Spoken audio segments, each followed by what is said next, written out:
Welcome to the Deep Dive. Today we're getting into some legal developments, specifically around Blake Lively and the crisis PR guy, Jed Wallace. That's right. We're looking at a recent filing, basically, in the defamation lawsuit Wallace brought against Lively down in Texas. Yeah, and our mission today is to kind of unpack what this filing means. It's about Wallace wanting to amend his complaint. So Yeah, what's that really about, and what could it signal, for the bigger picture? exactly. So the main players are Lively, Wallace, their lawyers, Haynes and Boone for Lively, Babcock for Wallace. And then there's Brian Friedman, who used to represent Justin Baldoni, potentially lingering in the background. Right, so Wallace filed this lawsuit in Texas claiming defamation. Now he wants to change it, file an amended complaint, which is basically what, a redo. Pretty much, yeah. A revised version of the original lawsuit. It happens, but the timing here is interesting. And, well, why now? That's the big question, isn't it? Why amend now? What's the strategy? And could it maybe connect to other legal stuff happening with these folks? Well, the first thing to note is that this notice of intent to amend just popped up, like yesterday. So it's really early days. We're still piecing it together. Okay, so super fresh. What are the possible reasons, then, for amending the complaint at this specific moment? Okay, well, number one probably is Lively's legal team filed what's called a motion to dismiss, or MTD. Okay. So Lively's team is basically saying this case has no merit, throw it out. Essentially, yes. They're arguing that even if Wallace's claims were true, they don't legally add up to defamation she can be sued for in Texas. So Wallace's team might be amending to counter those arguments directly. To strengthen their case against that motion to dismiss. Exactly. Bolster their legal reasoning, maybe add more specific facts to support the claim being valid in Texas. Standard legal sparring, really. Makes sense. What else could be behind it? Another strong possibility is they found new information. Discovery might have turned up new facts, or they found a new legal precedent that helps their case, or maybe just a different angle they want to pursue. So not just defense, but maybe going on offense with new material. Could be. An amended complaint is the way you officially get that new stuff into the court record. And what about fixing potential problems with the original complaint, like weak spots? Yeah, that's definitely a factor, too. They might look back and think, okay, this part was a bit vague, or this claim needs more factual backing. Amending lets them clean that up, clarify things, make it tighter legally. There was also some talk, wasn't there, about this possibly addressing an issue with evasion of service early on. How does that fit in? Right. So early in the process, sometimes questions arise about whether someone was properly served, officially notified about the lawsuit according to legal rules. Okay. If there were any procedural hiccups or arguments about that initial service on Lively, Wallace's team might use this amendment to sort of preemptively fix it, make sure there are no technical grounds for dismissal later based on how the case started. Dotting the I's, crossing the T's. Gotcha. Okay, now this is where it gets a bit tangled, right? With Brian Friedman, Baldoni's former lawyer, there's some speculation, maybe wishful thinking, that Friedman might try to use Wallace's amended complaint in Texas to argue against a subpoena he's facing in a totally separate case in New York, the SDNY. Yeah, that theory is out there. But honestly, most legal watchers think that's, well, a stretch, a real long shot. Wait a minute. Seems complicated. Because the two cases are fundamentally different. Wallace's Texas suit is about alleged defamation by Lively. Friedman's issue with the subpoena in New York involves presumably different facts, different legal questions. So legally, one doesn't really impact the other. Generally, no. Courts look at cases individually unless the facts and legal issues directly overlap in a very specific way. Trying to argue that an amendment in a Texas defamation case somehow invalidates a subpoena in a New York case, it just doesn't really connect legally. Like apples and oranges. Pretty much. Friedman might want to complain about the subpoena, maybe for his supporters or something, but using this Texas filing as legal ammunition in the SDNY court probably wouldn't go over well, especially if there were already issues, like you mentioned, with him missing deadlines in that New York case. Right, the alleged missed deadline to amend there. Judges tend to frown on that kind of thing, don't they? They really do. Following court rules and deadlines is basic stuff. Trying a maneuver like linking unrelated cases could just annoy the judge further. Okay, let's shift focus slightly. There's this observation about how Wallace's legal team is handling things. Apparently, they were quite collegial. Gave Lively's team notice about the amendment, agreed to an extension for their motion to dismiss response. Yeah, that stands out, especially when contrasted with some reports about, say, Friedman's team dropping filings without much warning in other matters. So what does that difference in style tell us? It suggests Wallace's lawyers might be taking a more traditional, maybe less overtly aggressive approach. Professional courtesy. Sometimes that can actually make things like discovery smoother, maybe even open doors for settlement talks later. It builds a different kind of dynamic with opposing counsel. Whereas the other approach is more adversarial. Potentially, yes. Or just a different strategic choice. Different lawyers, different styles. But the contrast is noticeable here. Interesting. Okay, now this is a big one. The idea that maybe, just maybe, Wallace could end up settling with Lively and potentially even cooperate, become a witness in other related things. That's definitely a major point of speculation floating around. What's the logic there? Why would he consider that? Well, the thinking goes like this. A lot of what Wallace allegedly did might have been at the direction of others. Names like Sarowitz, Heath, maybe Baldoni, Nathan have been mentioned. If he was acting under instructions, Then his own legal culpability might be less. potentially yes, especially compared to those giving the orders. So cooperating, providing information about who directed what, could be a path to reducing his own legal risk. Maybe getting some kind of deal or leniency. And it might benefit others too, like Abel and Nathan distancing themselves from wayfarers. That's part of the theory. If they want to separate themselves, Wallace flipping, so to speak, could help draw those lines clear. It serves multiple potential interests. So how does amending his complaint now fit into that potential strategy? Is he setting the stage? It's possible. The amended complaint could allow him to subtly reframe his role.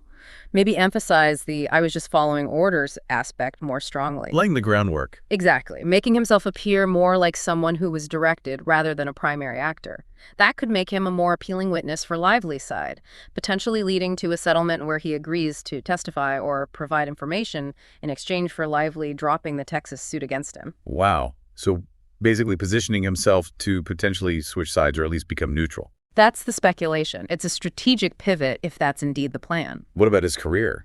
His whole business is crisis PR, right? Wouldn't flipping potentially burn bridges with past associates, people like Friedman? Absolutely. That's a huge catch for Wallace. His business relies on trust, discretion, and relationships. Turning against former associates or clients, even if legally advantageous, could torpedo his reputation and future work. So he'd need a new path forward, a different kind of business plan. Precisely. Any decision to cooperate would have to involve a very careful calculation of the professional fallout versus the legal benefit. It's a massive gamble for someone in his line of work. And that brings us back to the Wallace-Friedman relationship. You said it's long-standing. How does that history play into all this? It adds another layer of complexity, for sure. If they have a strong, long-term professional or even personal bond, Wallace might feel a sense of loyalty that outweighs the strategic benefits of cooperating against Friedman-adjacent interests. It makes the idea of him flipping seem less likely, maybe? Or at least more complicated. It also fuels questions about how Wallace ended up filing in Texas in the first place. Was it purely his idea? Or was Friedman involved in advising or directing that move, perhaps setting him up with Texas counsel quickly? And there's that theory, isn't there, that maybe involving Wallace through Friedman was an attempt to wrap everything in attorney-client privilege. That's a significant piece of speculation, yes.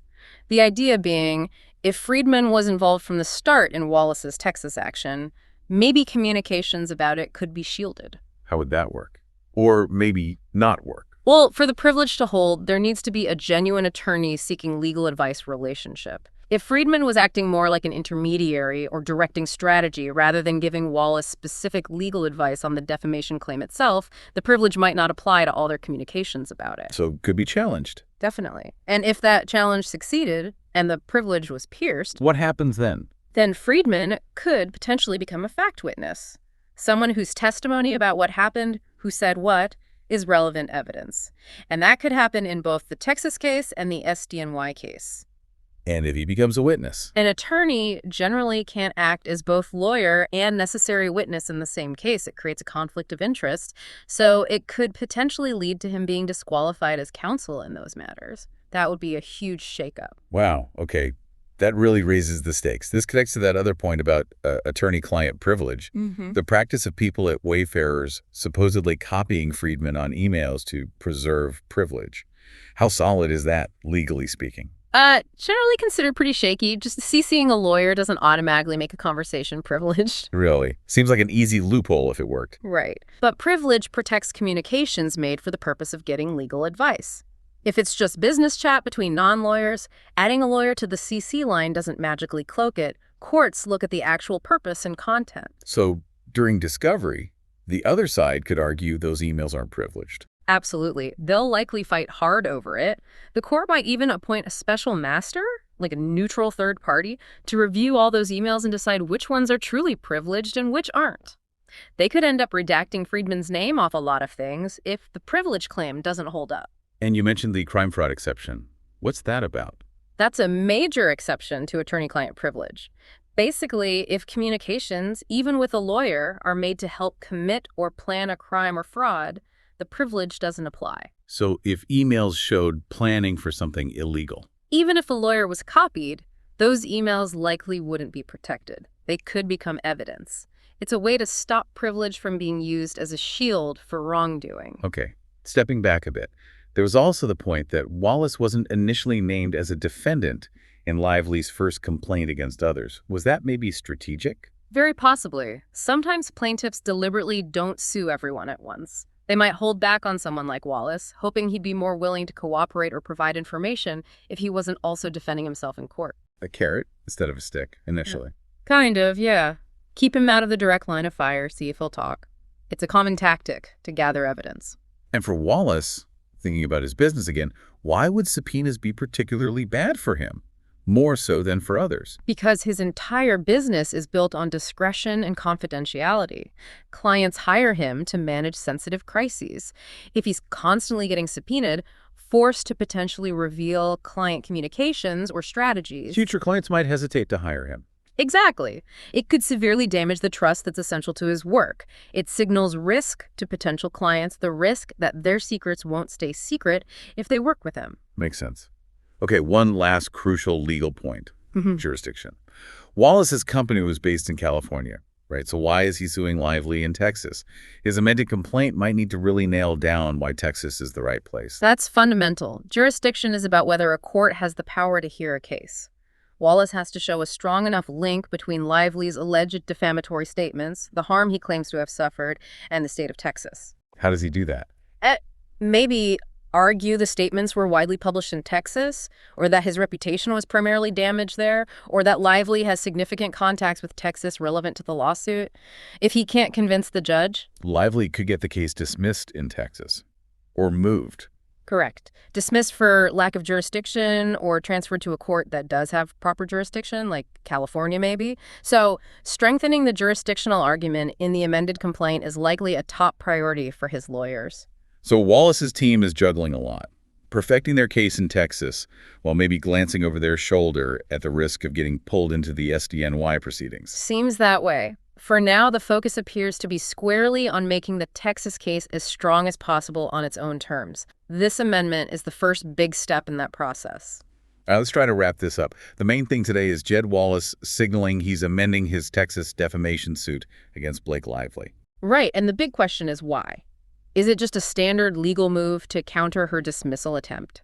Is it adding new evidence? Or, more intriguingly, is it part of a larger strategy shift? Yeah, maybe positioning himself for a potential settlement, maybe even cooperation down the line, despite the risks to his career and relationship with someone like Friedman. And all this plays out against a backdrop of different legal styles, questions about attorney-client privilege being pushed to its limits, and the fundamental issue of whether the case even belongs in Texas. It's definitely a complex situation, still very much unfolding. So, a final thought for everyone listening. Given all these tangled relationships and legal moves in Texas, how might these shifts ripple outwards? Could developments there significantly impact what happens in New York or elsewhere? And perhaps more broadly, what does this whole saga tell us about managing reputation and conflict when personal issues spill into very public, very complex legal fights in our hyper-connected age? Lots to think about. Indeed. Thanks for taking this deep dive with us today.